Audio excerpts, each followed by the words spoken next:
ये पीजीटी का test series number second है। हम टेस्ट सीरीज 1 कर चुके हैं और टेस्ट सीरीज 2 कर रहे हैं। जो प्रीवियस ईयर क्वेश्चन पेपर है उसी को सॉल्व कर रहे हैं, ठीक है। जब प्रीवियस ईयर पेपर खत्म हो जाएगा उसके बाद टेस्ट सीरीज सॉल्व करेंगे, ठीक है। तो एक एक क्वेश्चन हम टेक्निकल रूप से कैसे सॉल्व होता है उसको देखते हुए चलते हैं, ठीक है। जैसे कि पहला क्वेश्चन है, सापेक्ष करदान क्षमता एक वास्तविक है जबकि पूर्ण गर्दान क्षमता एक कल्पना है। यह कथन किसका है? तो ये कथन है एच एल डाल्टन का, ठीक है। ये कथन किसका है? एच एल डाल्टन का, ठीक।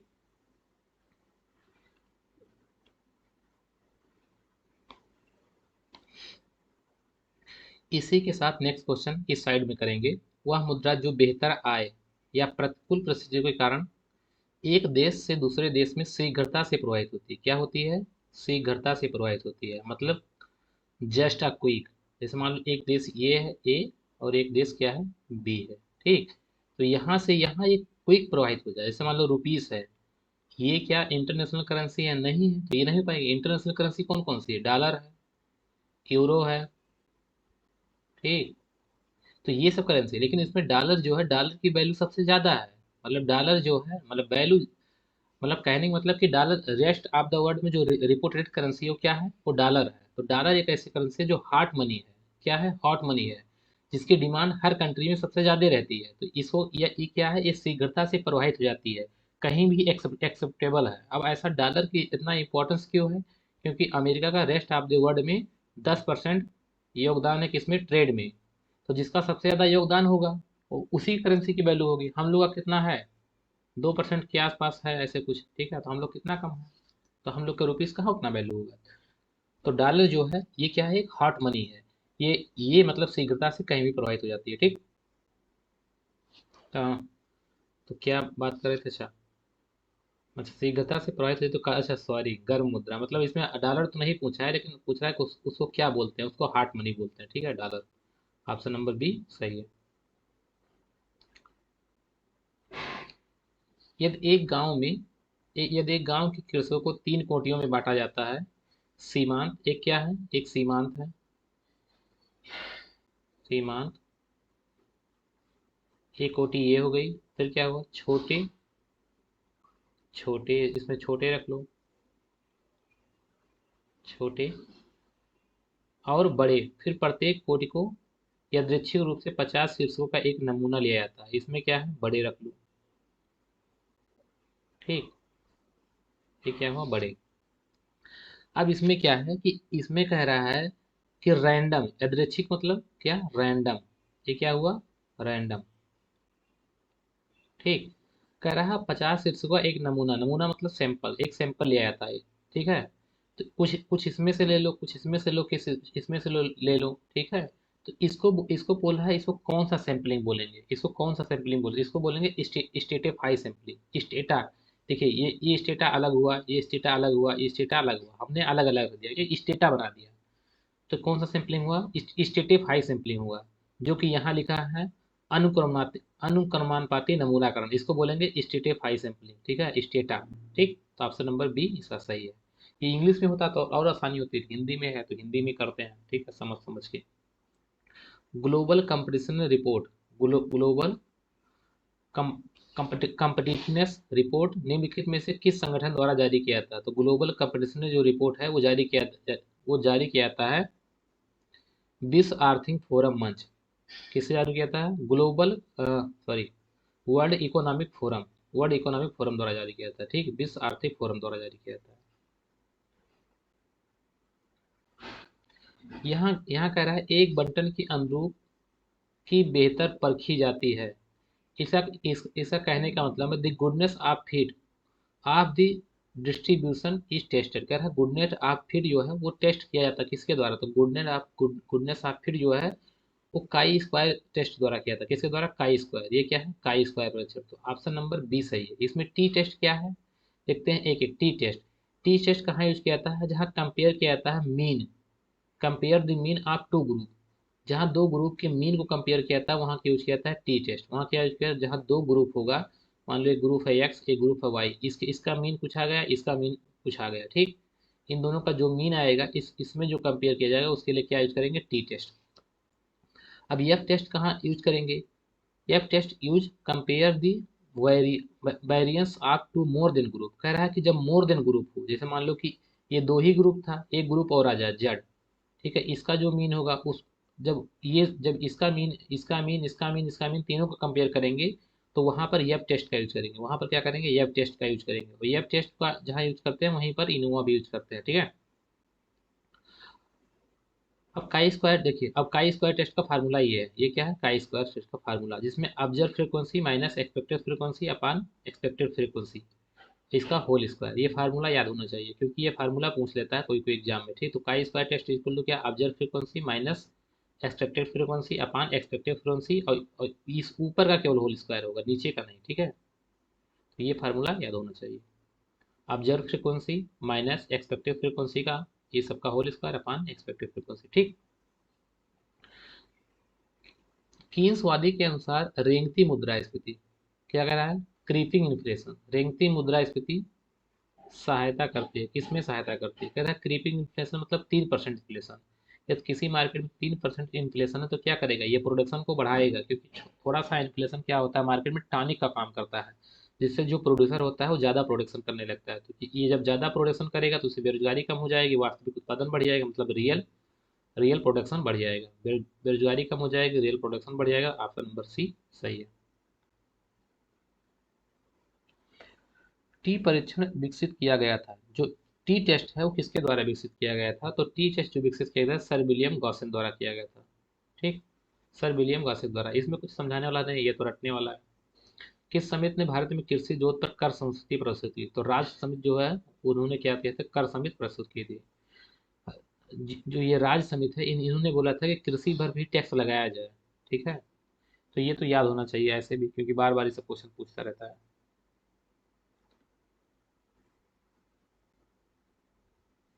देखिए यहाँ क्वेश्चन है, अगर अंतरणशील कर प्रभाव करेगा, देखिए इसका इंग्लिश नहीं है तो फिर ये हिंदी में नहीं हो पाएगा क्वेश्चन, इसको छोड़ दीजिए।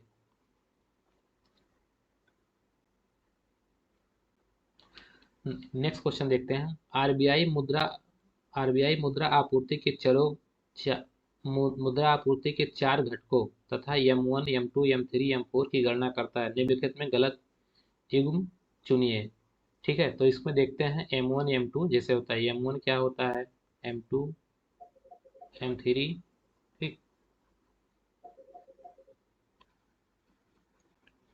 M3 M4, ठीक है, M4। M1 में क्या होता है, M1 में क्या होता है, currency hold by public and plus demand deposit plus RBI other deposit, ठीक है, आरबीआई अदर डिपॉजिट। M2 में क्या होता है,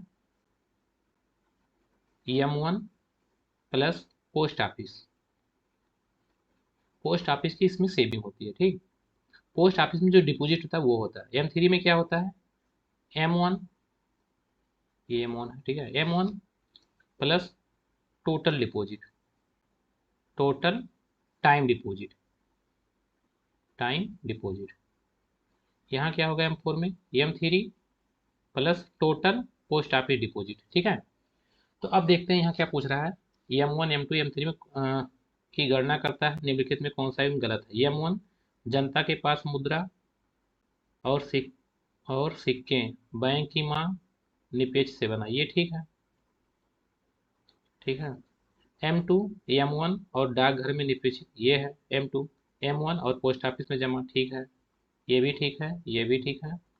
M3 M2 और M1 में नहीं, M2 M3 में क्या है, M3 में M1 plus total total deposit, total time deposit, और यहाँ पे क्या है, M3 M2, ये गलत हो गया, तो ऑप्शन नंबर सी इसका सही ऑप्शन है, क्योंकि इसमें गलत ढूंढना है तो सी ही गलत है, तो वही सही है। M4 M3 में, हाँ ये ठीक है, ठीक, तो M3 इसका गलत है। देखिए यहाँ लिखा है M2 is equal to M1 plus, ये सब चीज़ें दिया है जो अभी हमने ऊपर बताया वही चीज़ें हैं, ठीक है। निम्नलिखित में किसके गुणांक में रिसाव के रूप में माना जाता है, निम्नलिखित में से किसे गुणांक के रिसाव के रूप में माना जाता है, गुणांक के रिसाव, ठीक है। रिसाव क्या होता है, जैसे सेविंग, सेविंग हमारा क्या है, सेविंग हमारा लीकेज है, इन्वेस्टमेंट हमारा क्या है, इंजेक्शन है, तो saving is equal to investment. यदि ये बराबर होगा तो क्या होगा कि जो रिसाव हो रहा है उतना इंजेक्ट भी हो जाएगा, ठीक है। तो ऐसा ऑप्शन हमको ढूंढ रहा है जिससे सेविंग और इंजेक्शन, सेविंग और इन्वेस्टमेंट। सेविंग क्या है, ये लीकेज है, और ये हमारा क्या है, इंजेक्शन है। लेकिन एक चीज़ और इसमें है, जब ओपन इकोनॉमी होगी तो सेविंग प्लस इम्पोर्ट, एम क्या है हमारा, ये भी हमारा लीकेज है, और इंजेक्शन क्या होगा, इन्वेस्टमेंट प्लस एक्सपोर्ट। तो ये दोनों हमारा क्या है, लीकेज है, ठीक। तो कह रहा है किसे गुणांक के रिसाव के रूप में माना जाता है, रिसाव पूछा गुणांक के रिसाव के रूप में, तो यहाँ सेविंग भी है और इम्पोर्ट भी है। तो अब देखते हैं क्या क्या है इस ऑप्शन में। बचत के लिए उच्च सीमांत प्रवृत्ति, बचत के लिए उच्च सीमांत प्रवृत्ति, ये तो है ही, देखिए ये है, ये बचत के लिए उच्च सीमांत प्रवृत्ति। आयात के लिए उच्च सीमांत प्रवृत्ति, ये है इम्पोर्ट। आयात के लिए उच्च सीमांत प्रवृत्ति दोनों है। तो ऑप्शन नंबर सी सही है, क्योंकि इसमें ए और बी दोनों होगा। देखिए इसको सॉल्व करते हैं, इसको सॉल्व करेंगे तो यहाँ से एमपीसी निकलेगा, यहीं से इसको आप समझ लीजिए तो ज़्यादा अच्छा, क्योंकि इसमें हम इसको सॉल्व करेंगे तो हम जाएंगे अलेक्जेंडर फ्लेमिंग में, तो वहाँ जाने कोई मतलब है नहीं, अलेक्जेंडर अप्रोच में जाएंगे, ठीक है। हिक्स रोलिन मॉडल द्वारा किस प्रकार के व्यापार का वर्णन नहीं किया गया। पैमाने की किफायती आधारित व्यापार, पैमाने की किफायती ये नहीं किया गया है। उन्होंने कभी ऐसा नहीं बोला है कि जो ये पैमाना होगा, ठीक है, इसमें इकोनॉमिक स्केल, इकोनॉमिक स्केल ऐसा कुछ आएगा, ऐसा नहीं बोला। इंट्रा इंडस्ट्री ये भी नहीं बोला है। अनुकरण मतलब होता है गैप, सॉरी अनुकरण मतलब कॉपी, ठीक है, और अंतराल मतलब गैप। तो इन्होंने कभी नहीं ऐसा नहीं बोला है कि हम किसी का इमिटेटिंग करेंगे, किसी का कॉपी करेंगे, या किसी का कोई हम नकल करेंगे, ऐसा भी नहीं बोला है, ठीक। तो उपरोक्त में से सभी डी इसका आंसर सही है। हेक्सर ओल्डे ने बोला है फैक्टर अबेडेंट, जिस कंट्री में जो फैक्टर एबिडेंट है उसका एक्सपोर्ट करेंगे। जैसे हमारे यहाँ लेबर है तो लेबर से बनी वस्तुओं का एक्सपोर्ट करेंगे, और जिस कंट्री में कैपिटल ज़्यादा हो कैपिटल से बनी वस्तुओं का हमारे मतलब एक्सपोर्ट करेगा, ठीक। अंतर्राष्ट्रीय व्यापार में राजपतन, राजपतन मतलब होता है डंपिंग, ठीक,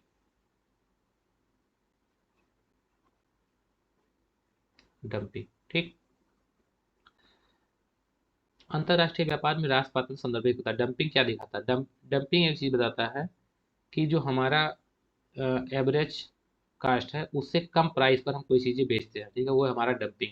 एक ये बताता है कि जो एवरेज कास्ट है उससे कम प्राइस से बेचते हैं, और सेकंड ये बताता है कि जो घरेलू मार्केट है उसमें ज़्यादा प्राइस से बेचते हैं, और जो फॉरेन मार्केट है वहाँ कम प्राइस से बेचते हैं, ठीक। तो एक एक ये देखते हैं और ये देखते हैं, ऐसा कहीं लिखा मिलेगा तो देखेंगे। घरेलू बाजार में वस्तुएं सस्ती बेचना और विदेशी बाजार में महंगी बेचना, ये नहीं होगा। घरेलू बाजार में क्या सस्ती बेचना है, और विदेशी बाजार में महंगी बेचना, सॉरी घरेलू बाजार में क्या महंगी बेचना है और विदेशी बाजार में सस्ती बेचना है, ठीक। तो ये नहीं होगा। कम मूल्य में निम्नतर वस्तुएं विकसित देशों द्वारा एलडीसी में बेचना, ये भी नहीं है। विदेशी बाजार में वस्तुएं सस्ती बेचना और घरेलू बाजार में महंगी बेचना, ऑप्शन नंबर सी दिख रहा है जो हमने यहाँ लिखा है, ठीक। तो ऑप्शन नंबर सी इसका सही है। श्रम लगाने में फर्म द्वारा वहन की गई लागत क्या कहा जाती है। जो श्रम लगाया जाता है, देखिए हमारे पास दो लागत होती है, एक होती है अस्पष्ट लागत, ये क्या है, ये लिखा है अस्पष्ट लागत, ठीक। और ये क्या है, अस्पष्ट लागत। जो अस्पष्ट लागत होगी उसमें क्या होगी, सभी चीजें शामिल की जाएंगी, ठीक। और जो अस्पष्ट लागत होती है इसमें कुछ चीजें नहीं शामिल की जाती, जैसे मान लो जिसका खेत है, जैसे मान लो एक खेत में मजदूर लगाए जाते हैं, दो मजदूर, लेकिन एक जिसका खेत है वही काम कर रहा है, तो उसको तो मजदूरी देनी नहीं पड़ेगी, लेकिन जो दो लोग हैं उनको मजदूरी देनी देनी पड़ेगी। तो जो दो लोग हैं उनको मजदूरी देनी पड़ेगी, और जो स्वयं काम कर रहा है उसको मजदूरी नहीं देनी पड़ेगी।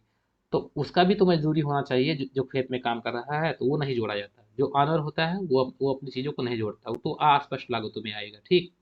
लेकिन जो श्रम लगाते हैं, बाकी सब चीज़ें लगती हैं, जिसको मजदूरी दिया जाता है, जिसका सब कुछ वैल्यू किया जाता है, वो हमारा क्या होता है, स्पष्ट लागत होता है, सुनिश्चित लागत होता है। तो यहाँ क्या कह रहा है, श्रम लगाने में फर्म द्वारा की गई वहाँ लागत क्या होती है, स्पष्ट लागत होती है, सुनिश्चित लागत होती है। ऑप्शन नंबर ए सही है। यदि घरेलू उपभोगकर्ता की मांग अनंत लोच हो और विदेशी आपूर्तिकर्ता की आपूर्तिकर्ताओं की पूर्ति पूर्णतः बेलोजदार हो, तो समग्र प्रशुल्क क्या होगा। देखिए ये ऐसा कुछ कह रहा है, जो घरेलू है उसकी उसका डिमांड लाइन क्या हो, अनंत लोचशील हो, इनफाइनाइट हो, और जो विदेशी है उसका जो मांग हो पूर्णतः बेरोजगार हो, ऐसे को, ठीक। ये फॉरेन का हो गया, और ये डोमेस्टिक का हो गया। ठीक, अब इस कंडीशन में क्या होगा कि जैसे ही हम इस पे थोड़ा सा भी टैक्स लगाएंगे तो ये मांग क्या हो जाएगी, एकदम जीरो हो जाएगी। ठीक, और जैसे ही इसका थोड़ा सा प्राइस कम करेंगे तो अनंत डिमांड हो जाएगी। तो इसकी ये कंडीशन है, इसलिए क्या होगा कि इस पर तो प्राइस लगेगी नहीं, इस पर क्या हुआ, इस पर टैक्स लगेगा नहीं, इस पर टैक्स लगेगा नहीं। तो टैक्स क्या करेगा, अब जो ये फार्मर है यही वहन कर लेगा, इसलिए क्योंकि इसको पता है जैसे ही टैक्स लगेगा तो इसकी जैसे ही प्राइस बढ़ी ये डिमांड को एकदम जीरो भी कर सकता है। ठीक, मांग अनंत लोचशील है और विदेशी आपूर्तिकर्ता पूर्णतः बेरोजगार है, तो समग्र प्रशुल्क किस पर जाएगा, विदेशी पर जाएगा, विदेशी उत्पादक द्वारा दिया होगा। ऑप्शन नंबर बी सही है। इसलिए दिया होगा क्योंकि ये पूर्णतः लोचशील है, पूर्णतः लोचशील होने के कारण कि इस पे थोड़ा सा जैसे यहाँ प्राइस रखते हैं तो ये यहाँ मान लो प्राइस है और टैक्स लगाए तो प्राइस ज़्यादा हो गई तो ये डिमांड एकदम जीरो कर देगा। तो इसलिए ये चाहेगा जो फार्मर है कि नहीं नहीं ये डिमांड जीरो नहीं करे, तो ये क्या करेगा, खुद के ऊपर से लेगा।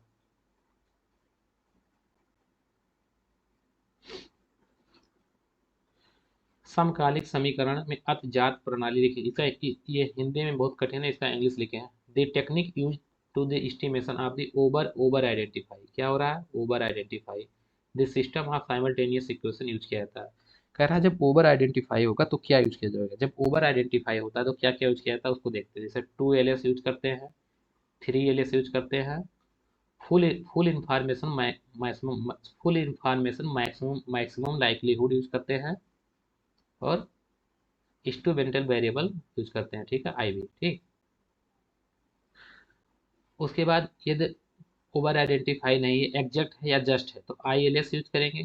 ठीक है, या 2ls यूज करेंगे। ठीक, अब देखते हैं यहाँ पर कह रहा है कि ओवर आइडेंटिफाई, जब ओवर आइडेंटिफाई होगा तो क्या यूज करेंगे, 2ls 3ls, full information maximum likelihood, और IV। इसमें क्या है, OLS तो इसमें यूज होगा जस्ट में, OLS। ठीक, तो ओवर आइडेंटिफाई तो ये तो होगा नहीं, मैक्सिमम लाइक्लीहुड ये भी नहीं होगा क्योंकि फुल इन्फॉर्मेशन मैक्सिमम लाइक्लीहुड से ये भी नहीं होगा।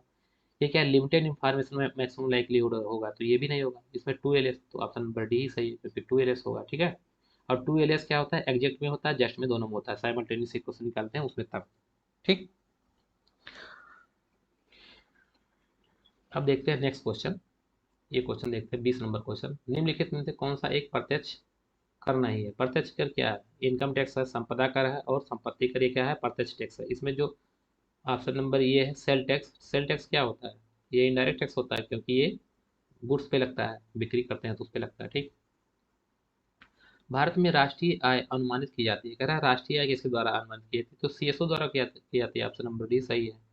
अब इस समय क्या है, इस समय CSO एंड NSSO दोनों को क्या कर दिया गया, मर्ज कर दिया गया, और एक नई इंस्टीट्यूशन बनाया गया है NSO, जिसको हम क्या बोलते हैं, national statical office. National statical office ये कब बना, 2019 में। ठीक,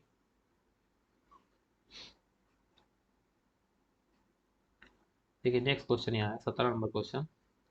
तरलता जाल वह स्थिति है जब, तरलता जाल वह स्थिति है जब, देखिए तरलता जाल हम सीधा सीधा बताते हैं, इसको समझाते हैं, इससे ज़्यादा पढ़ने का काम नहीं। तरलता जाल एक ऐसी स्थिति है जहाँ पर क्या होता है, इससे नीचे हमारा इंटरेस्ट रेट जा ही नहीं सकता, इसका मतलब इसके ऊपर ही बढ़ेगा।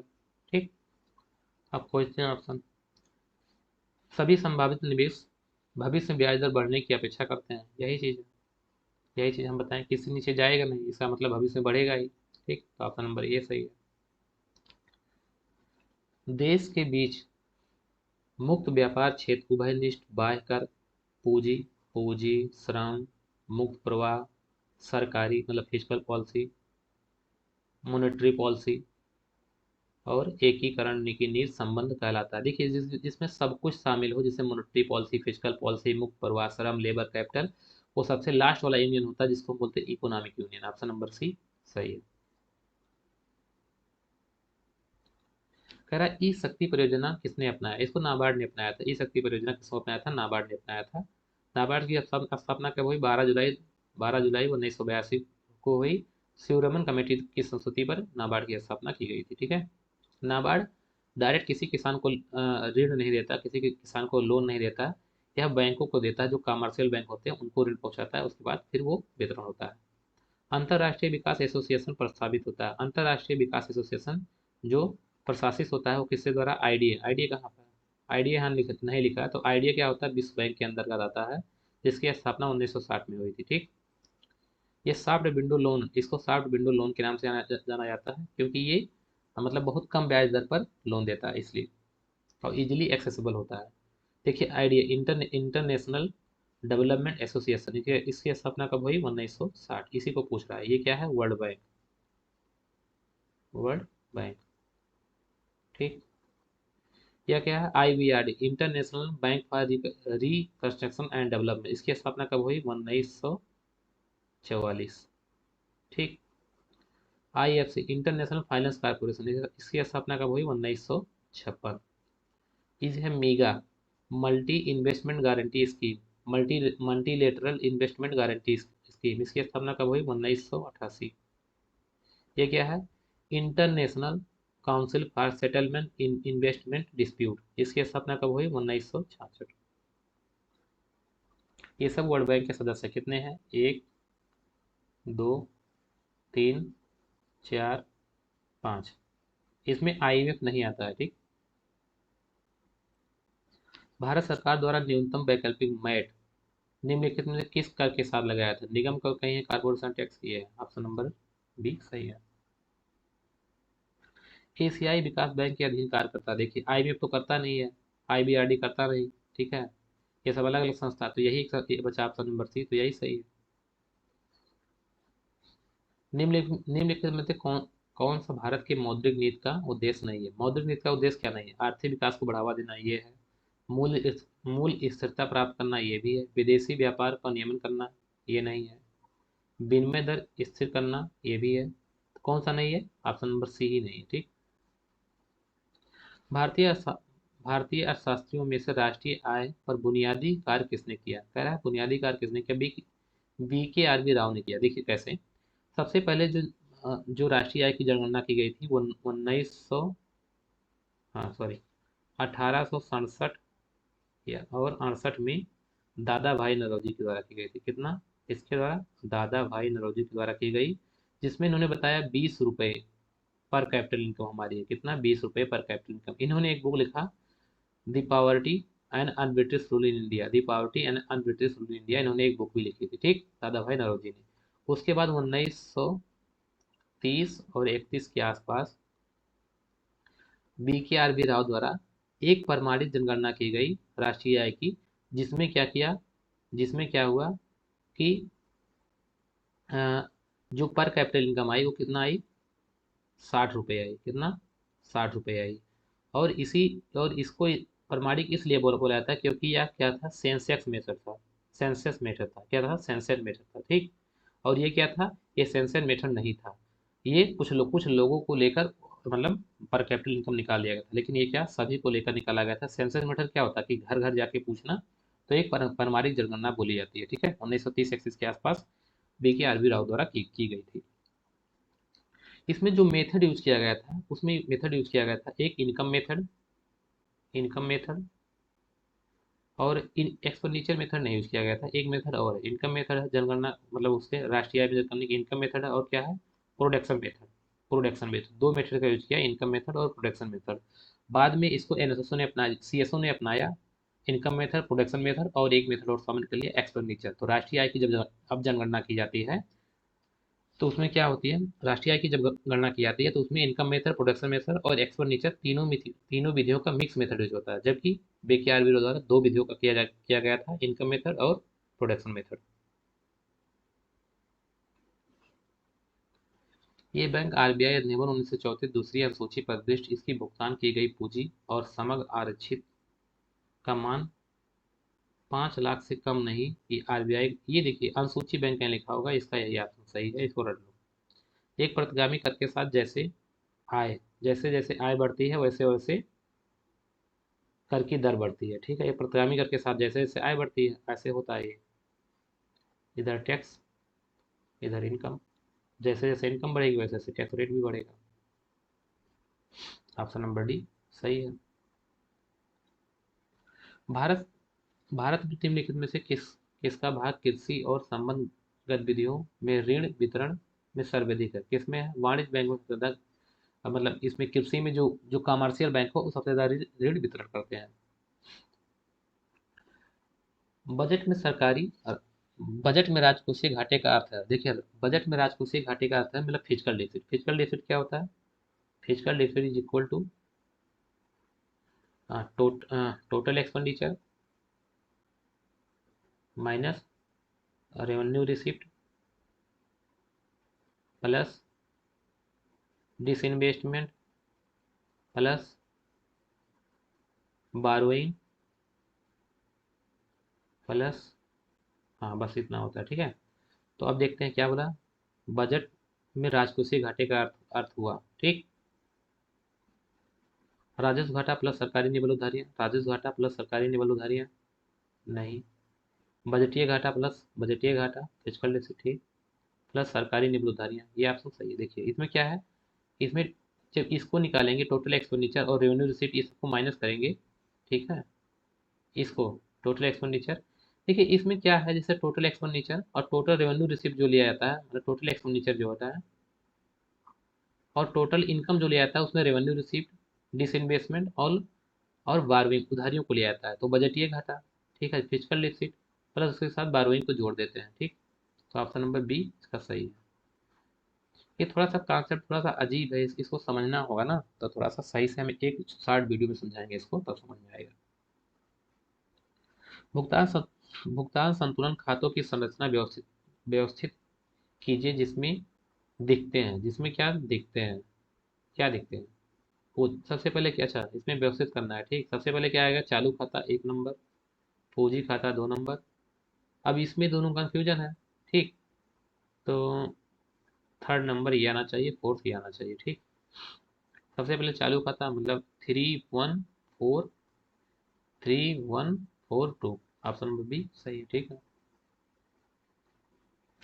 लाभ के अनिश्चितता सिद्धांत का प्रतिपादन किया गया। जहाँ देखे, जहाँ अनिश्चितता की बात हो, अनिश्चितता कहाँ होती है, नाइट में होता है, रात में होता है, फ्रैंक नाइट द्वारा। करारोपण समता समानता संतुष्ट हुई मानी जाती है। देखिए करारोपण समता समानता संतुष्ट हुई मानी जाती है जब प्रोग्रेसिव टैक्स लगता है, तो क्या होगा कि इसमें माना जाता है कि सबके साथ न्याय हो रहा है, क्योंकि जैसे जैसे इनकम बढ़ेगी वैसे वैसे टैक्स रेट भी बढ़ता रहेगा। तो हम जितना कष्ट हमको थोड़ा सा पैसा त्यागने हुआ, जैसे मान लो हमारे पास कम इनकम है, तो हमको जितना कष्ट हो रहा है पैसा त्यागने में, उतना जिसके पास ज़्यादा इनकम, उसकी इनकम बढ़ रही है तो उसके पास टैक्स भी ज़्यादा लग रहा है, इसका मतलब दोनों के साथ समान व्यवहार हो रहा है, ठीक।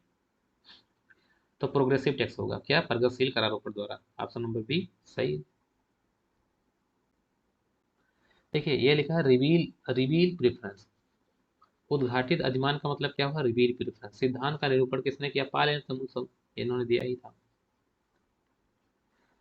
निम्नलिखित में कौन सा एक सही सम्मिलित नहीं है, क्या है, आईएमएफ भुगतान संतुलन की समस्याएं, ठीक। सही सम्मिलित है ये तो, अच्छा सही सम्मिलित ये पूछ रहा, तो आईएमएफ सही, ऑप्शन नंबर सी सही। विभिन्न देशों के बीच आर्थिक एकीकरण की प्रक्रिया निम्नलिखित में से कौन सा सही क्रम है। देखिए जब आर्थिक एकीकरण करना हो, मतलब कि जो कस्टम यूनियन बना है, उस कस्टम यूनियन की बात करा, तो सबसे पहले क्या आता है, पीटीए आता है, फ्री ट्रेड आता है, ये सब चीज़ें आता है, कस्टम आता है, कॉमन आता है, फिर फिजिकल पॉलिसी आता है, फिर इकोनॉमिक यूनियन आता है, लास्ट में सबसे ज़्यादा इकोनॉमिक यूनियन। तो सबसे पहले हम इकोनॉमिक यूनियन देखेंगे। अच्छा सब में है इकोनॉमिक यूनियन, इसका मतलब इसे तीन ऑप्शन में हमको चूज करना है, ठीक। तो ला तो लास्ट से हम जाएंगे तो इकोनॉमिक यूनियन आएगा, उसके बाद क्या आएगा, उसके बाद आएगा कस्टम यूनियन या कॉमन यूनियन, ठीक। तो कस्टम यूनियन मतलब सीमा शुल्क, यहाँ सीमा शुल्क इसमें भी है, इसमें भी है और इसमें भी है, तो अभी तो तीनों मिल गया, ठीक। उसके आगे देखते हैं, उसके आगे हम देखेंगे तो कॉमन मार्केट, सॉरी मतलब उसके आगे हम देखेंगे तो क्या हो जाएगा, हाँ फ्री ट्रेड या पीटीए, ऐसा कुछ। मुक्त व्यापार क्षेत्र यहाँ है, मुक्त व्यापार क्षेत्र यहाँ भी है, ठीक, और मुक्त व्यापार क्षेत्र यहाँ भी है। लेकिन ये जो उभयनिष्ठ है ना, ये गलत यहाँ हो जा रहा है, ये नहीं आएगा, और उभयनिष्ठ ये पहले नहीं आएगा, ठीक। क्योंकि ये वाला इसके बाद आना चाहिए, सीमा शुल्क के बाद कॉमन मार्केट आना चाहिए। जो कॉमन मार्केट है ये कस्टम यूनियन के बाद आएगा, और यहाँ पर क्या है, यहाँ उभयनिष्ठ, अच्छा यहाँ पर लिखा है, ठीक है, देखिए ऑप्शन नंबर बी में लिखा है, हमने इसको ध्यान नहीं दिया। Economic union, common common market, custom union और फ्री ट्रेड एरिया, तो ऑप्शन नंबर बी इसका सही ऑप्शन है। सबसे पहले क्या होगा? सबसे पहले क्या होगा? फ्री ट्रेड एरिया होगा, फिर कस्टम यूनियन होगा, कॉमन यूनियन होगा, उसके बाद फिजिकल यूनियन होगा, फिर इकोनॉमिक यूनियन होगा। ऑप्शन नंबर बी में वही चीज लिखा है। इसमें क्या है? The distribution of the distribution for हुई the mean and variance is equal, कह रहा है मीन और वेरिएंस जिसमें इक्वल हो, उसमें कि उसको पाइसन पाइसन में क्या होता है? मीन और वेरिएंस इक्वल होते हैं, ठीक है।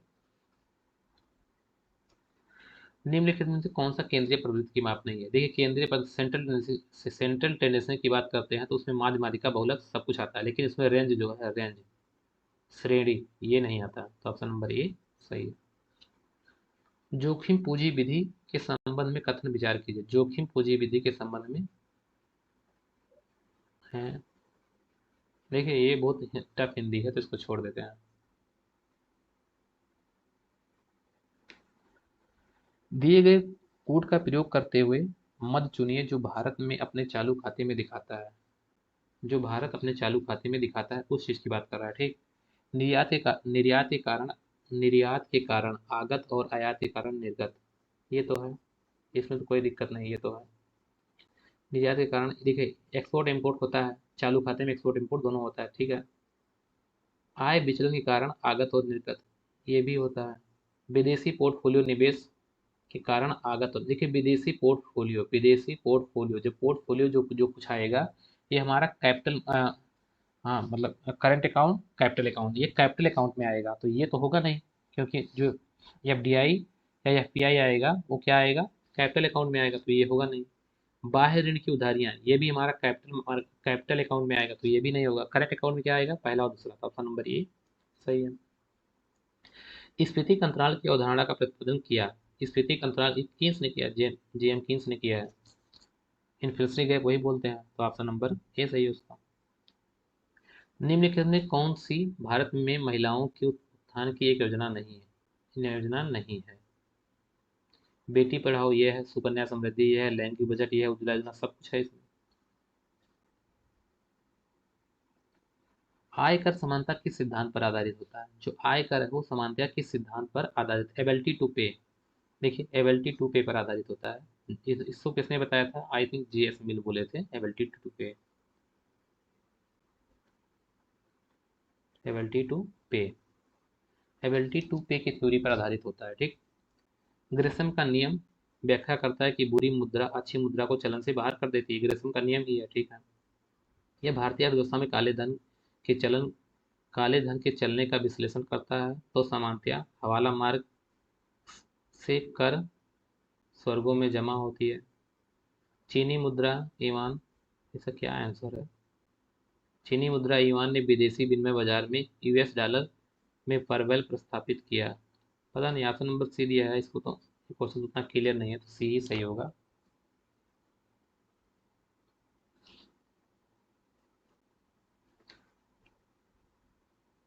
देखिए नेक्स्ट क्वेश्चन। स्थानापन्न, स्थानापन्न मतलब सब्स्टिट्यूशन, ठीक है। क्या लिखा है? Substitution, substitution. क्या लिखा है? मांग की प्रतिलोध, क्रॉस इलास्टिसिटी डिमांड, क्या लिखा है? क्रॉस इलास्टिसिटी डिमांड, ठीक। क्रॉस इलास्टिसिटी डिमांड में क्या होगा कि जब सब्स्टिट्यूशन होगा तो क्या क्या होगा? वहाँ निगेटिव होगा। सब्स्टिट्यूशन क्या होता है? पॉजिटिव होता है, सॉरी, सब्स्टिट्यूशन पॉजिटिव होगा, और जब कॉम्प्लीमेंट्री आएगा तो निगेटिव हो जाएगा, ठीक। तो ऑप्शन नंबर ए सही है। इसको ऐसे ग्राफ बनाएंगे, ये हमारा क्या है? सब्स्टिट्यूशन होता है इसमें, ये, ठीक। कॉम्प्लीमेंट्री के लिए ग्राफ ऐसे बनेगा। ये क्या है? एमपीसी 0.0.75 है, तो गुणांक का मान क्या होगा? K is equal to MPC, value रख देंगे तो कितना आ जाएगा? 4। ऑप्शन नंबर बी सही है। लघु अवधि में फर्म निश्चित निश्चित लागत कभी नहीं छोड़ती, तो ऑप्शन नंबर बी सही है, निश्चित लागत कभी नहीं छोड़ेगी। शॉर्ट टर्म में कभी भी निश्चित निश्चित लागत को फर्म कभी नहीं छोड़ती, क्योंकि उसको पता है कि शॉर्ट टर्म में उसको निकाल लेगी, इसलिए वो मतलब लॉन्ग टर्म में उसको निकाल लेगी, इसलिए शॉर्ट टर्म में कभी नहीं छोड़ेगी। निम्नलिखित में से कौन सा एक पूर्णतया प्रतिस्पर्धा बाजार का सर्वोत्तम उदाहरण है? पूर्णतया प्रतिस्पर्धा बाजार का सर्वोत्तम उदाहरण है। हीरा, ये कभी होगा नहीं, क्योंकि इसमें कौन सा कंपटीशन होता है, ये तो कहीं कहीं मिलता है। एथलेटिक ये भी नहीं होगा, मृदुल भी ये भी नहीं। कृषि, कृषि जो है परफेक्ट कंपटीशन का सर्वोत्तम उदाहरण है। ठीक, क्योंकि कृषि के बारे में फुल इन्फॉर्मेशन होती है, और किसी के बारे में सब फुल इन्फॉर्मेशन है ही नहीं, तो और कोई होगा नहीं। क्लासिकल प्रणाली के लक्षण क्या होते हैं? क्लासिकल इकोनॉमिस्ट हैं, उनके लक्षण क्या है? मौद्रिक कारक उत्पाद एवं रोजगार को निर्धारित करता है। मौद्रिक कारक उत्पाद और रोजगार को निर्धारित करता है। ऐसा तो बोलते नहीं कभी कि जो मौद्रिक कारक है उत्पाद और रोजगार को निर्धारित करता है, क्योंकि वो बोलते हैं कि हमारा जो प्रोडक्ट मार्केट है और मनी मार्केट है, दोनों अलग अलग है। और मौद्रिक कारक जो है, मुद्रा क्या है, तटस्थ है। मुद्रा के द्वारा कोई भी वास्तविक वेरिएबल में या रियल रियल वेरिएबल में कोई इफेक्ट नहीं आएगा। रियल वेरिएबल क्या है? रोजगार है, प्रोडक्शन है। इसका मतलब मौद्रिक कारक इसमें चेंजेस नहीं कर पाएगा। ये कौन कहता है? क्लासिकल कहते हैं। ठीक है, जबकि कीन्स कहते हैं ऐसा नहीं होता, ये चेंज करेगा। तो लक्षण, पहला लक्षण नहीं है। अर्थव्यवस्था का स्व समायोजन, ये तो कहते ही हैं कि अर्थव्यवस्था जो है वो ऑटोमेटिक एडजस्ट करेगी, उसमें गवर्नमेंट का हस्तक्षेप नहीं चाहिए। प्रत्यक्ष विकास पर राज्य की कार्रवाई, ये भी नहीं कहते, कहते गवर्नमेंट हस्तक्षेप नहीं करेगी, तो बी गलत, मतलब सी गलत हो गया। राज्य के नियंत्रण की अनुपस्थिति बाजार के माध्यम से, हाँ कहते हैं राज्य का जो नियंत्रण है, जो गवर्नमेंट का नियंत्रण, वो नहीं होना चाहिए, उसकी अनुपस्थिति होना चाहिए। अनुपस्थित मतलब उसमें उपस्थित नहीं होना चाहिए। तो उससे मार्केट क्या होगी? इष्टतम होगी, ऑप्टिमम जाएगी। ये बात सही है, तो ऑप्शन नंबर सेकंड और फोर सही है। सेकंड और फोर, ऑप्शन नंबर सी सही है। एक मूल और गुणवत्ता निर्धारक कारक कहलाता है। एक मूल और, अच्छा इसमें क्या कह रहा है कि प्राइस, ये कह रहा है प्राइस और गुणवत्ता मतलब क्वालिटी निर्धारक कारक क्या कहलाता है? ये कोल्यूजन। कोल्यूजन में क्या होता है? प्राइस निर्धारित किया, तो ऑप्शन नंबर ये सही है। इसमें कठिन हिंदी लिखी है। मूल विभेदीकरण किस श्रेणी के अंतर्गत क्रेता उपभोक्ता अतिरिक्त अनुपस्थित होता है? कहला मूल विभेदीकरण किस श्रेणी के अंतर्गत क्रेता और उपभोक्ता अतिरिक्त अनुपस्थित होता है? तो जो फर्स्ट मतलब फर्स्ट डिग्री डिस्क्रिमिनेशन होता है, फर्स्ट डिग्री प्राइस डिस्क्रिमिनेशन होता है, उसमें उसमें क्या होता है? कंज्यूमर कंज्यूमर का सरप्लस जीरो होता है। ठीक, तो ऑप्शन नंबर ए ही सही है। और सेकंड डिग्री में क्या होता है? सेकंड डिग्री में थोड़ा सा सरप्लस होने लगता है, क्योंकि वहाँ ग्रुप जाने लगता है, वहाँ क्योंकि वहाँ जो कंज्यूमर होते हैं वो ग्रुपिंग बिहेवियर करने लगते हैं। ठीक है, ऐसे ऐसे ग्रुप बना लेते हैं। और फर्स्ट डिग्री की बात करेंगे, तो यहाँ पहले कंज्यूमर से इतना लेता है, दूसरे से लेता है, ऐसे ऐसे सबसे लेता जाता है, तो यहाँ ग्रुप नहीं बन पाता। ठीक, और थर्ड वाले में क्या होता है? थर्ड वाले में होता है कि वहाँ मार्क वहाँ जो मार्केट होता है वो डिफरेंट हो जाता है, उसमें इलास्टिसिटी डिफरेंट हो जाती है। ठीक, तो ये हो गया हमारा। नेक्स्ट क्वेश्चन देखते हैं। ब्याज तरलता में विदा होने का पुरस्कार, विदा होने का मतलब त्याग होने का पुरस्कार अवधारित किया गया किसके द्वारा? जीएम कीन्स के द्वारा। कहते हैं ब्याज तरलता को त्याग करने का पुरस्कार है। ये किसने बताया? जिम कीन्स ने बताया। लाभ एक गतिशील सिद्धांत का प्रतिपादक किसने है? लाभ का गतिशील सिद्धांत, अ, वालरा, मार्शल नहीं है, वालरा भी नहीं है, सुपीटर भी नहीं है, क्योंकि ये सुपीटर क्या कहते हैं? सुपीटर की थ्योरी क्या है?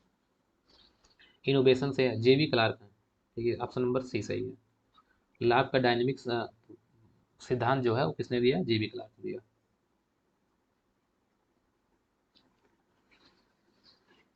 यह पूर्ण प्रतिस्पर्धा बाजार के अंतर्गत एक फर्म का मूल्य क्या है? 40 रुपये है, तो औसत आगम क्या होगा? देखिए, औसत आगम यही है। औसत प्राइस क्या है?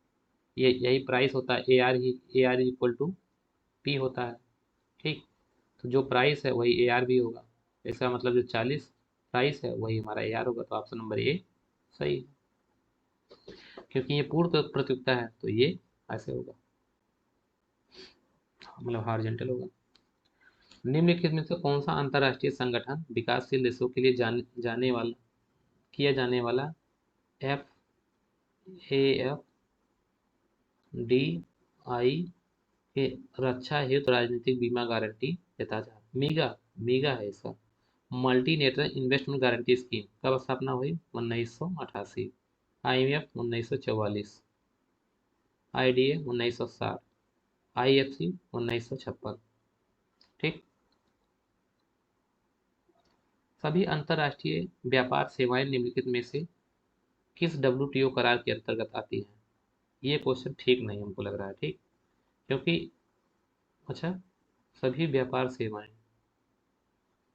हाँ, तो गैट्स के अंतर्गत आना चाहिए, ठीक है। ऑप्शन नंबर ए ही सही है, क्योंकि ये उसके फंक्शन है, उसके विंग्स हैं, क्योंकि ये चीज़ उसमें दावा किया गया था जब उरग्वे सम्मेलन हुआ, तो उसमें ट्रिप्स, गैट्स, ट्रिप, पीटीए, ये सबका उसमें मतलब उसमें दावा किया गया था कि ये सब चीज़ें भी उसमें लागू होनी चाहिए, जैसे ट्रेड, इंटेलेक्चुअल प्रॉपर्टी राइट, किसी का बुद्धि चोरी नहीं हो, वो भी लागू होना चाहिए।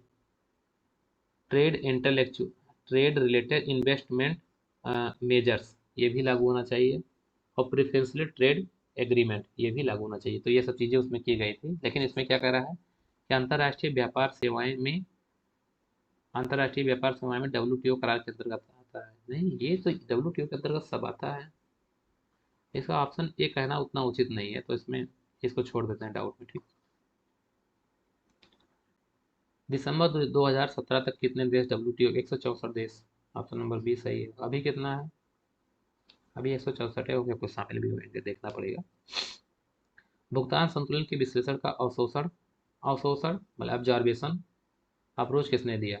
तो सिडनी एलेक्जेंडर ने किया। ऑप्शन नंबर सी सही है। निर्यातक अपने जोखिम को किसके द्वारा कम कर सकता है? तो निर्यातक जो अपने जोखिम को कम कर सकता है, वो हेजिंग के द्वारा कर सकता है, हेजिंग। प्रतिरक्षा मतलब हेजिंग होता है, ठीक। निम्नलिखित में से कौन सा प्रशुल्क एवं व्यापार, निम्नलिखित में से कौन सा प्रशुल्क एवं व्यापार पर समान समझौता का अंतिम सत्र है? जिनेवा, जिनेवा जो था, इसी में क्या हुआ था, इसी सत्र के बाद ये जिनेवा सत्र जो चला था वो 1900, सॉरी जिनेवा नहीं, उरुग्वे है। एक मिनट, ये जिनेवा में तो हुआ था, ठीक। क्योंकि जिनेवा जो है, गैट का मुख्यालय कहाँ है? जिनेवा है। गैट का मुख्यालय क्या है? जिनेवा है। गैट का फुल फॉर्म क्या होता है? General agreement tariff and trade. इसका मुख्यालय क्या है? जिनेवा में है, तो इसीलिए हमको जिनेवा याद आ गया, ठीक। अंकटाड का मुख्यालय कहाँ है? अंकटाड का मुख्यालय भी जिनेवा है। इसकी स्थापना कब हुई? 1964। और ये 1948, ठीक। अभी क्या हुआ, ये gets Uruguay round, Uruguay round में गैट को रिप्लेस कर दिया गया था, और डब्ल्यूटीओ की स्थापना हुई थी, ठीक। इसी राउंड में, ये राउंड कब कब चला था? 1986 में शुरू हुआ था, और 87 महीने चला था। 87 महीने जोड़ेंगे तो कितना चला आएगा? 1995 के आसपास आ जाएंगे, ठीक है। तो उसमें डब्ल्यूटीओ की स्थापना हो जाती है, ठीक। 1 जनवरी 1995 को डब्ल्यूटीओ की स्थापना की जाती है, गैट को रिप्लेस करके। गैट क्या है? गैट एक समझौता था, ठीक है, कोई एजेंसी नहीं थी, एक समझौता था, ठीक।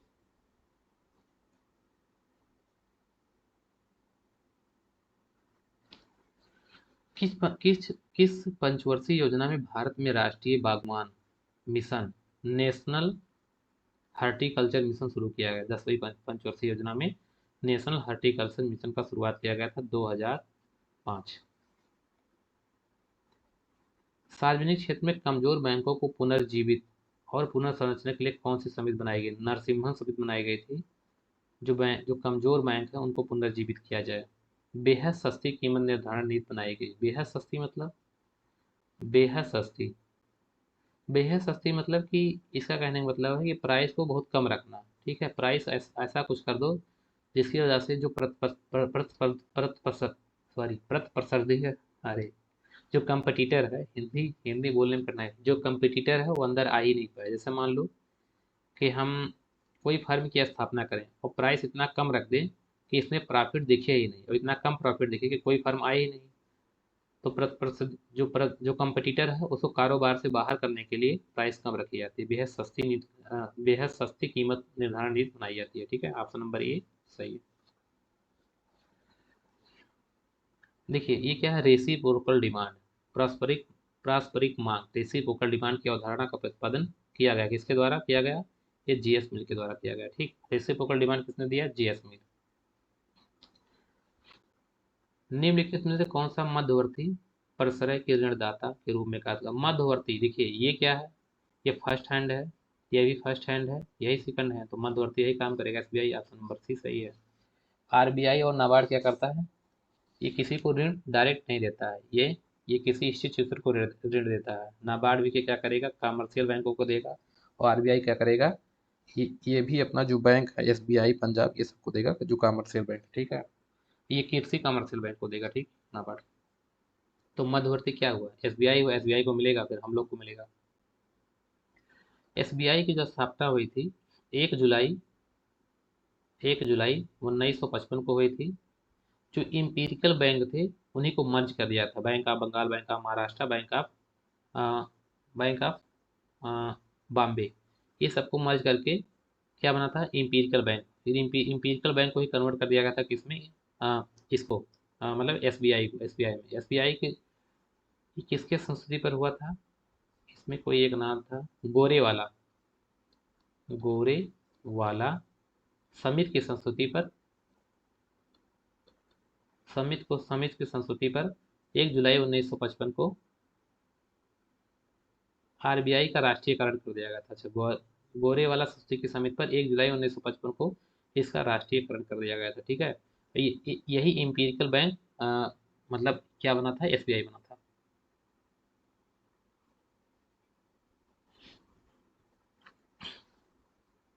दो चरों के बीच संबंध की डिग्री निर्धारण में प्रयुक्त सांख्यिकीय तकनीक क्या कहलाती है, दो चरों के बीच ये सहसंबंध कहलाती है, कोरिलेशन। ऑप्शन नंबर सी सही है। कोरिलेशन की जो वैल्यू होती है -1 से लेकर +1 तक होती है। ये परफेक्ट नेगेटिव कोरिलेशन है, ये परफेक्ट पॉजिटिव कोरिलेशन है, ठीक।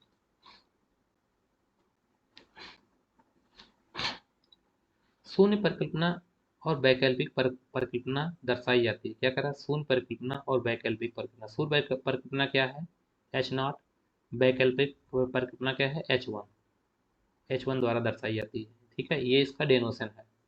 तो H0 and H1, option number C सही है। ड्यूजन बरी, ड्यूजन बरी बरी का दृष्टिकोण था कि अल्प विकसित देशों के भुगतान संतुलन पर किस कारण से गंभीर और विपरीत प्रभाव पड़ेगा, किसके द्वारा पड़ेगा। तो ड्यूजन बरी ने बताया था रिलेटिव रिलेटिव इनकम हाइपोथेसिस। तो रिलेटिव इनकम हाइपोथेसिस में क्या होता है, यदि हमारी इनकम बढ़ रही है तो हमारा कंजप्शन भी बढ़ जाएगा, लेकिन जब हमारी इनकम इनकम घटती है तो हमारा कंजप्शन नहीं घट पाता है। इस वजह से, क्योंकि हम जिस सोसाइटी में रहते हैं वो लग्जीरियस सोसाइटी होती है, और हमको फिर अपना कंजप्शन दोबारा कट करने में बहुत मुश्किल होती है, तो हम उसी कंजप्शन को बनाए रखने के लिए उससे थोड़ा सा कम करके उसी को बनाए रखने की कोशिश करते हैं, ठीक है। क्यों क्यों ऐसा होता है, क्योंकि हम लोगों को देखते हैं, हम जिस सोसाइटी में हम लोग अमीर हैं, हम उनको देख के वैसा काम करते हैं, मतलब डेमोस्ट्रेशन इफेक्ट होता है या प्रदर्शन प्रभाव होता है। तो ऑप्शन नंबर सी सही है। सीमा शुल्क मतलब कस्टम यूनियन का सदैव परिणाम होता है व्यापार क्रिएशन, मतलब ट्रेड क्रिएशन होता है, ये ट्रेड क्रिएशन होता है, और ट्रेड डाइवर्जन होता है, trade diversion and trade creation, ठीक, दोनों होता है। ऑप्शन नंबर सी सही है।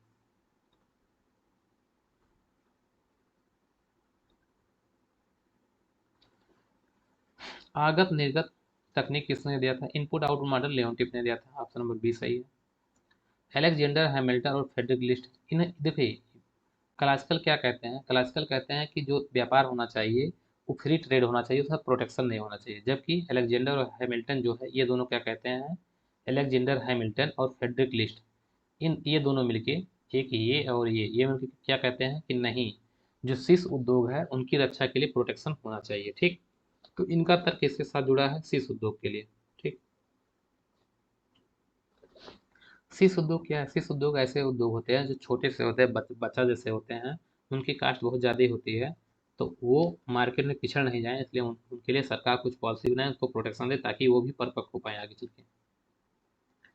जीडीपी में अधिक अनुपातिक वृद्धि के सापेक्ष कर राजस्व में अनुपातिक वृद्धि कहलाती है। देखिए ये क्या है, ये है इसको इसको हम बोलते हैं टैक्स बयान्सी। इसको क्या बोलते हैं, tax buoyancy. Tax buoyancy is equal to क्या होता है, tax revenue, tax revenue upon GDP. इसमें जो टैक्स रेवेन्यू होता है, ये मतलब जो जीडीपी में वृद्धि हो रही है उससे ज़्यादा इसमें वृद्धि होने लगती है। मान लो कि जीडीपी में 5% की वृद्धि हुई, तो टैक्स रेवेन्यू में क्या होगा, 7% की वृद्धि हो जाएगी, इससे ज़्यादा इसमें वृद्धि हो जाएगी। जब ऐसा होता है तो उसको हम क्या कहते हैं, टैक्स बायंसी, ठीक। ऑप्शन नंबर सी सही है। अब ऐसा नहीं होगा तो टैक्स बायंसी के स्थान पर कुछ और बोलेंगे, मतलब कम कम जो कम होगा तो कम वाला शब्द प्रयोग करेंगे, ठीक। लेकिन यहाँ बायसी मतलब उछाल होना, मतलब ज़्यादा होना, ठीक। ऑप्शन नंबर सी सही है। भारतीय रुपए का अवमूल्यन किया गया 1991 में किया गया। इसका अवमूल्यन, भारतीय रुपए का अवमूल्यन 3 बार किया था। 1949 में किया था जिसमें 30% होता है, 30% अवमूल्यन किया था। 5 जून 1966 किया था जिसमें 31% किया जाता है। और 1 जुलाई या 3 जुलाई 1991 किया था जिसमें 11% किया जाता है, ठीक। भारत में बीओपी, भारत में बीओपी निम्नलिखित मदों पर विचार करें। NRI जमाएं, ठीक है, ये होता है। देखिए ये समझ नहीं आ रहा क्या लिखा है, हिंदी हटाओ इसको। कौन सी एक गैर प्रयाक्ता आधारित नमूनाकरण है? इसमें कह रहा है कौन सा एक नॉन प्रोबेबिलिटी सैंपलिंग नमूनाकरण था, सैंपलिंग विधि है। तो ये क्या है? प्रणालीगत नमूनाकरण, ये तो सैंपलिंग है। अनुक्रम यादृच्छिक, ये भी सैंपलिंग है, ये भी सैंपलिंग है। ये कोटा सैंपलिंग जो है ये हमारा नॉन प्रोबेबिलिटी सैंपलिंग, तो ऑप्शन नंबर बी सही हो जाएगा।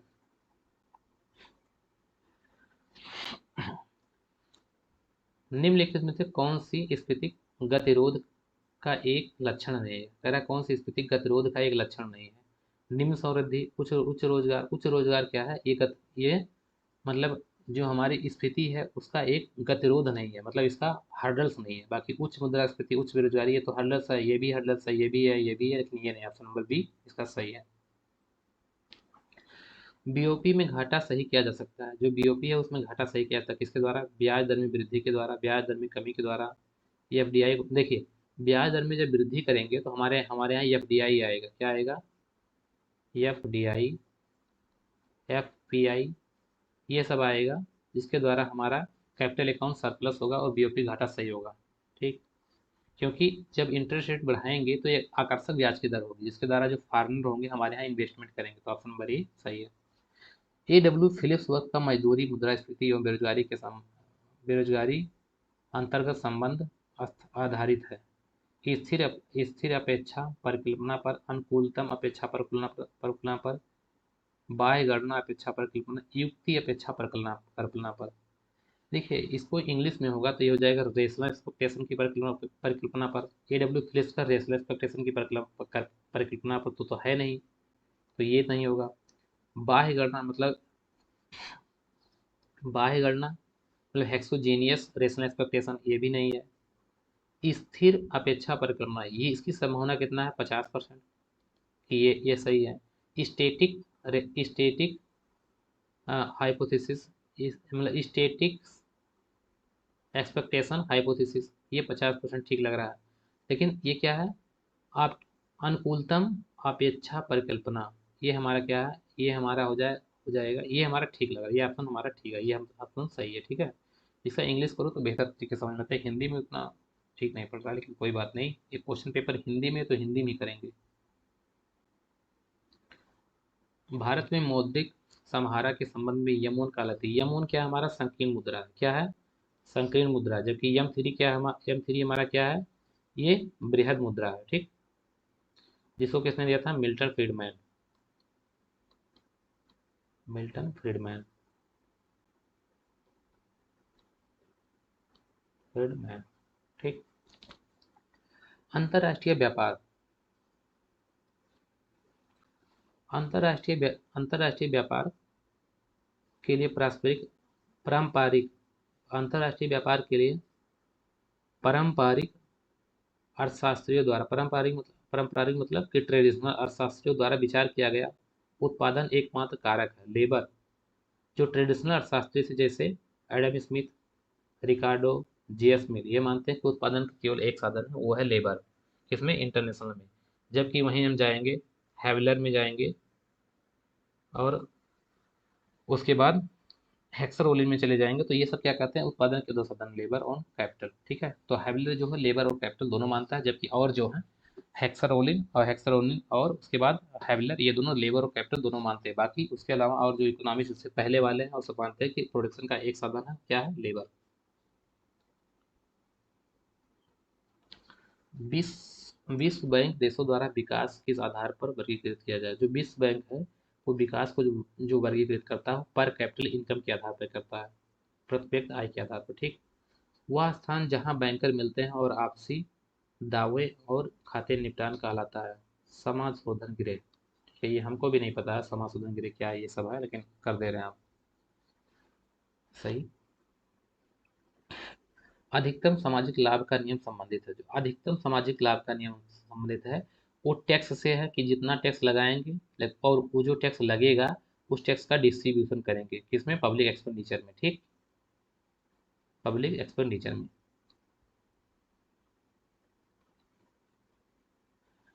तो अधिकतम सामाजिक लाभ का सिद्धांत संबंधित किससे, करारोपण और सार्वजनिक व्यय से। ऑप्शन नंबर डी सही है।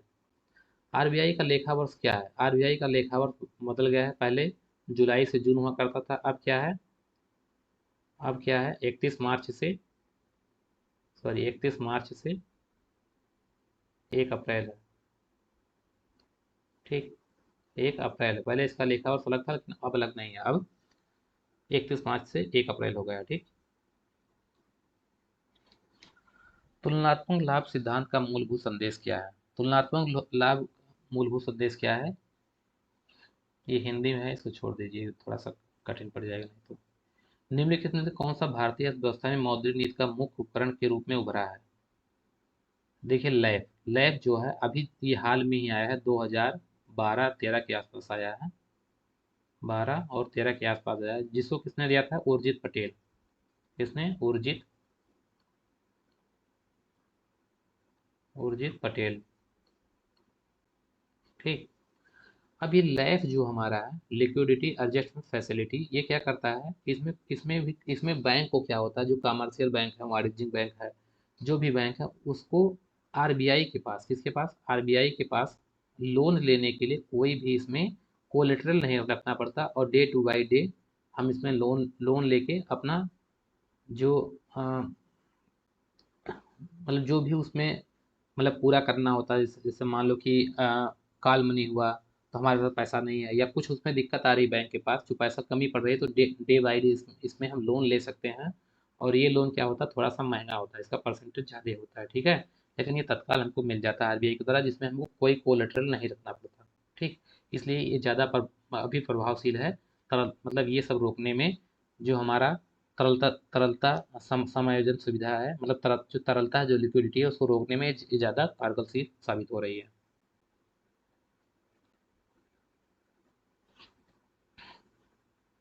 विदेशी विनिमय, विदेशी विनिमय फॉरेन एक्सचेंज की भौतिक सुपुर्दगी किस मामले में होनी चाहिए, स्पॉट बाजार।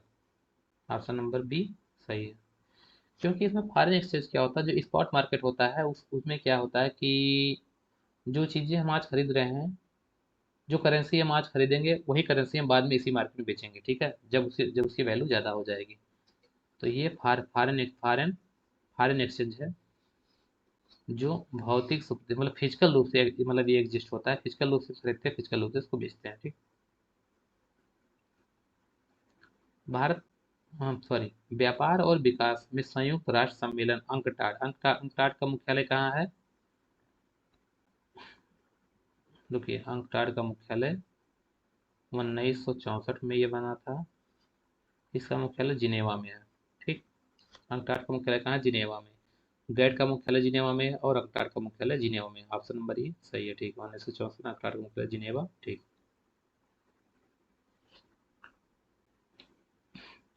देखिए ये क्वेश्चन यहाँ पर, नेक्स्ट क्वेश्चन, भारत में बैंकों और उनके जोखिमपूर्ण संपत्तियों और पूंजी के बीच एक निश्चित अनुपात अनुरक्षित करता है, जिसे क्या कहते हैं, कैपिटल एकोडेंट, कैपिटल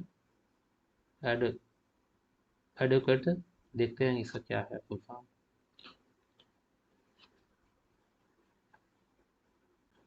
यहाँ पे है, इसको क्या बोलते हैं, कैपिटल एडुकेंट रेशियो, जिसको पूंजी प्राप्यता अनुपात बोलते हैं।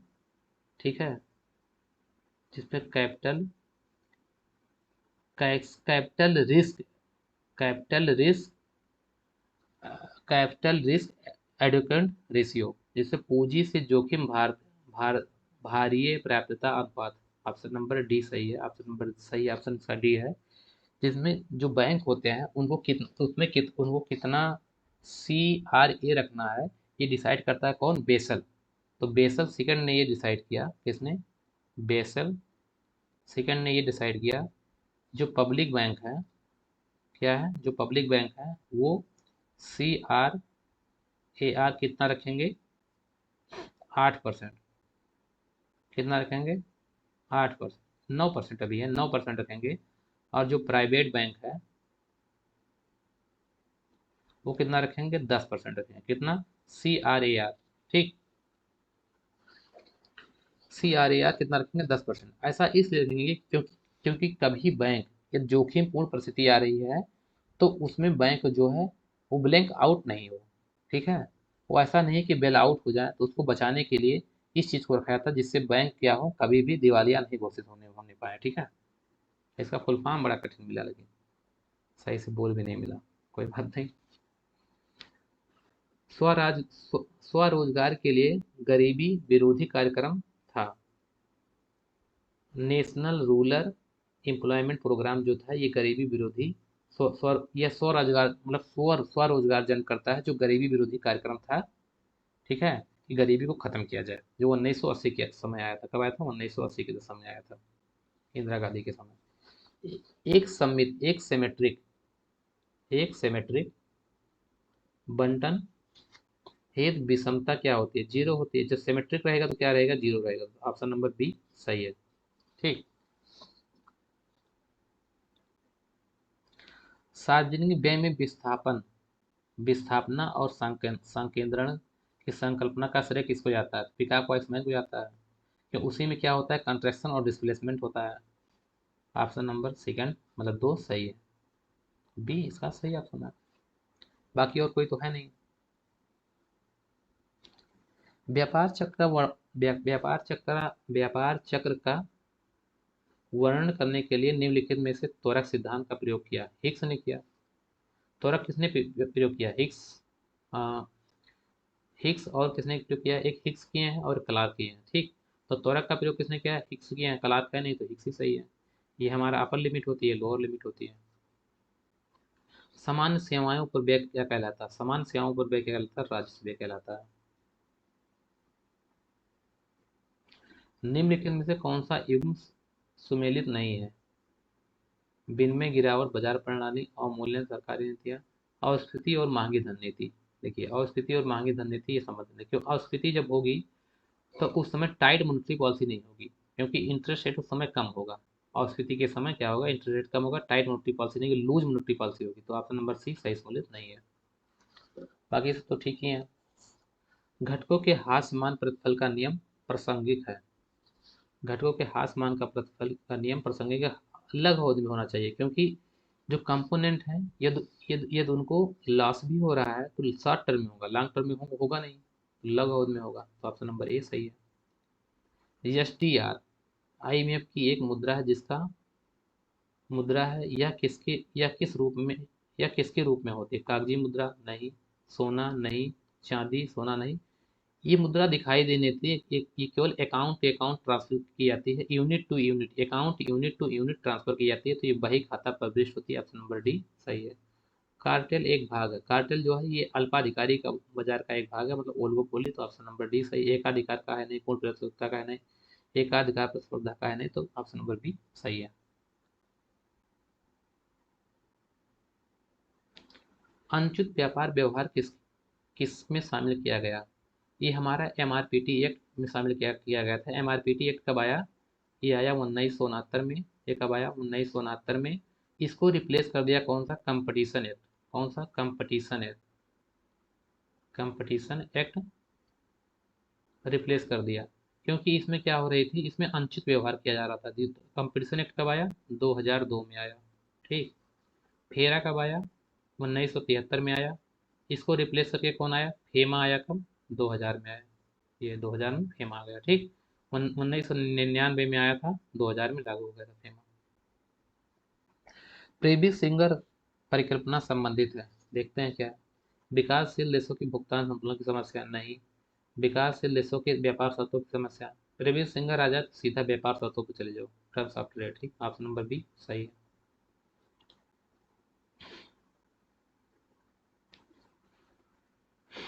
वह कथन जो ऋण ऋण जाल की संकल्पना को सही परिभाषित करता है वो क्या कहलाता है? एक एक निश्चित एक स्थिति जब अर्थव्यवस्था में पिछली उधारियों की ब्याज चुकाने के लिए उधार लेती है। देखिए अब कितना एक एक घंटे तो हो गए क्वेश्चन करते हुए, देखते हैं कुछ इंपॉर्टेंट क्वेश्चन कर लेते हैं, बाकी पहुंच जाते हैं लास्ट में। मुद्रा मुद्रास्फीति के संबंध में सूची लागत संदर्भित करता है। सूची लागत क्या है? अच्छा, सूची लागत मतलब इंडेक्स बना लेते हैं तो क्या होगा, बदलती मूल्य सूची की लागत। ऑप्शन नंबर बी सही है। थोड़ा तेज देखते हैं अब। जे कर्व क्या है? जे कर्व जब जब जे वक्र प्रभाव का विदेशी विनिमय प्रबंधन का क्षेत्र क्षेत्र में अर्थ है। जब जे कर्व क्या होगा, पहले जब जब जे कर्व का मतलब होता है जैसे ही डिवैल्यूएशन किया जाएगा तो पहले घाटा होगा। जैसे क्या होगा, डिवैल्यूएशन किया गया, मान लो हम कहीं आ, ऐसे बनाओ इसको। हम्म, ऐसे, ठीक। अब इतना हमको क्या है, घाटा है, इतना हमको घाटा है, इतना हमको घाटा है, इतना, ठीक। हम पहले यहाँ थे, ये कर्व सही से बना नहीं, फिर से बनाते हैं, रुको।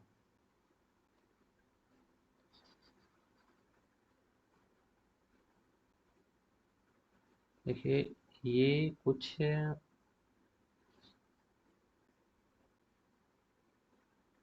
ऐसे, ये हमारा क्या है, जे कर्व, ठीक। हम पहले क्या थे, यहाँ पे थे, हमको इतना घाटा था, कितना, इतना घाटा, इतना घाटा था। जैसे ही डिवेल्यूशन हुआ तो हमको और घाटा हो गया, तो उसके बाद हमको और घाटा यहाँ तक होता है, ठीक। तो और घाटा उसके बाद फिर सुधार होना शुरू होता है। ये कर्व गलत बना है, हम कर्व इसको सही बनाए, तो ये कर्व गलत है, ठीक है। हमने जो कर्व बनाया वो कर्व ठीक है। देखिए अधिशेष प्रेषण से पूर्व अवमूल्यन के बाद बीओपी में घाटा किया जाता है, ये बात सही है। ये बात, यही बात हम बोल रहे हैं कि जैसे ही क्या हुआ, डिवेल्यूशन किए तो उसके बाद ये घाटा शुरू हो गया, ठीक। उसके बाद फिर ये सुधार होना शुरू होगा, तो ऑप्शन नंबर ये ठीक कह रहा है। बाकी और सब जो लिखा है वो कहीं इससे मैच ही नहीं खा रहा है, ठीक। और सब गलत ही है। Economics of imperfect competition, John Robinson. Imperfect competition है, जॉन रॉबिन्सन, सीधा सीधा जाओ। माल्थस के सिद्धांत के मामले में मजदूरी बढ़ती है। माल्थस कहते हैं मजदूरी बढ़ेगी तो लोग लोग बच्चा बच्चा ज़्यादा पैदा करेंगे, क्योंकि उनके पास पैसा होगा तो ज़्यादा अच्छा खाए पिएंगे, और मजदूरी कम रहेगी तो वो अपना जीवन यापन कर पाएंगे, बच्चा सब गरीबी से मर जाएगा। जनसंख्या में वृद्धि, ऑप्शन नंबर ए सही है। जब एक वस्तु के मूल्य में परिवर्तन के साथ उस पर कुल कुल परिव्यय स्थिर रहता तो क्या कहलाता है? जब कुल परिव्यय स्थिर रहेगा तो इलेक्ट्रिसिटी एक होगी बस। ऑप्शन नंबर सी सही है। इसका विश्लेषण इस मान्यता के साथ शुरू हुआ कि अर्थव्यवस्था में उत्पादन की कुल मांग, मात्रा, चर, परिव्यय, उपभोक्ता, निवेश, सरकारी व्यय, कहीं इसमें जान निर्माण की होंगे, उन्हीं उन्हीं की ये मान्यता। ऑप्शन नंबर सी सही है। उन्हीं वही मानते हैं कि aggregate demand is equal to aggregate supply, ठीक। यहाँ समर की बात यह है, वहाँ जान निर्माण की इसको लगाओ। कार्ब डगलस प्रोडक्शन फंक्शन में इलेक्ट्रिसिटी पूछ रहा है, प्रतिस्थापन की लोच क्या होती है? तो एक होती है, इसमें प्रतिस्थापन की लोच एक होती है। ऑप्शन नंबर सी सही है। मौद्रिक मजदूरी, मुद्रास्फीति, बेरोजगारी की मध्य प्रतिलोम संबंध एडब्ल्यू फिलिप्स का है। मूल विभेदीकरण, मूल विभेदीकरण में मूल्य उस बाजार में उच्च होगा जहां मांग की लोच, मूल विभेदीकरण, मूल्य उस बाजार में उच्च होगा जहां मांग की लोच अधिक हो। ऑप्शन नंबर बी सही होना चाहिए, देखते हैं। सही, अच्छा, एक मिनट। अच्छा सॉरी, हाँ, जब जब मांग की लोच अधिक होगी तो वहाँ, मांग की लोच अधिक होने का मतलब हुआ जब मांग की लोच ज़्यादा होगी, जैसे ही मूल्य अधिक होगा लोग डिमांड कम कर देंगे। यदि मांग की लोच कम हुई तो यहाँ प्राइस कितना भी बढ़ाएंगे तो यहाँ पर लोग डिमांड लेकिन करेंगे, ठीक है। तो मांग की लोच कम होनी चाहिए, ये सही है, ठीक। कीन्स का उपभोग नियम लागू होता है। कीन्स का उपभोग नियम लाता है पूंजीवादी अर्थव्यवस्था पर। कीन्स, क्योंकि पूंजीवादी अर्थव्यवस्था का सम्राट कौन होता है, कंज्यूमर होता है, ठीक। बौद्धिक संपत्ति का अधिकार, डब्ल्यूटीओ। निम्नलिखित में से किस बाजार की स्थिति में फर्म आपस में मूल्य निर्धारण और उत्पादन इंटरडिपेंडेंस होते हैं? जैसे प्राइस का निर्धारण, उत्पादन एक दूसरे पे इंटरडिपेंडेंस होते हैं, ये होते हैं ओलिगोपोली में। ऑप्शन नंबर ए सही है। लियोन्टी विरोधाभास बताता है कि यूएसए जो है वो यूएसए जो है वो श्रम गहन वस्तुओं का निर्यात करेगा और आयात पूंजी गहन। ऑप्शन नंबर ये सही है, यही तो बोलता है कि यूएसए जो है वो कैपिटल इंटेंसिव है लेकिन श्रमगहन वस्तुओं का निर्यात करेगा, और आयात किसका करेगा, पूंजी इंटेंसिव वस्तु, मतलब जो कैपिटल इंटेंसिव उसका उसका इंपोर्ट कर लेगा। एक अधिमूल्य मुद्रा का निम्नलिखित में से कौन सा प्रभाव होगा। अधमूलित मुद्रा का निम्नलिखित में से कौन सा एक प्रभाव होगा। आयात और निर्यात को बराबर रूप से सस्ता बनाना, आयात और निर्यात से सस्ता बनाना, आयात और निर्यात को नहीं, ये तो होगा नहीं, आयात को अपेक्षाकृत सस्ता बनाना, यही होगा। क्योंकि जैसे हम रिवैल्यूएशन करेंगे, $1 बराबर कितना था, $1 बराबर 80 रुपये था, $1 बराबर 60 रुपये होगा, $1 बराबर क्या हो गया, 60 रुपये हो गया। तो आयात सस्ता हो गया, एक्सपोर्ट हमारा महंगा हो गया। ठीक, ऑप्शन नंबर बी सही है। आईएमएफ आईएमएफ और विश्व बैंक का मुख्यालय कहाँ है। आईएमएफ और विश्व बैंक का मुख्यालय, दोनों का मुख्यालय वाशिंगटन डीसी में है। अंकटाड अंकटाड एंड गैट, दोनों का मुख्यालय कहाँ है, जिनेवा। ठीक, दोनों का मुख्यालय कहाँ है, जिनेवा। ये 1964, सॉरी ये 1964 और ये 1948।